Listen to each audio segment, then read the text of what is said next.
باورت میشه این شیرینی لوکس و جذاب و میتونی در عرض نیم ساعت با کمترین مواد آمادش کنی. حتما سیوش کن که گمش نکنی، مطمئنم به کارت میاد. این پستم بفرست واسه کسی که یا باید واسه بخره یا درستش کنه.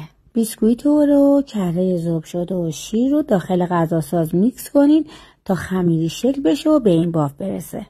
شکلات رو به روش بنماری ذوب کن، بریز داخل قالب تو با قلمو دیوارها رو از شکلات پوشش بده، بره داخل یخچال تا خودشو بگیره.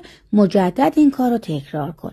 یه تیکه از خمیر بردار و داخل قالبت کاملا فشرده کن و روی شکلات ذوب شده بریز. یه تکون بده به قالب، سطح شکلات صاف بشه، بذار داخل یخچال تا ببنده.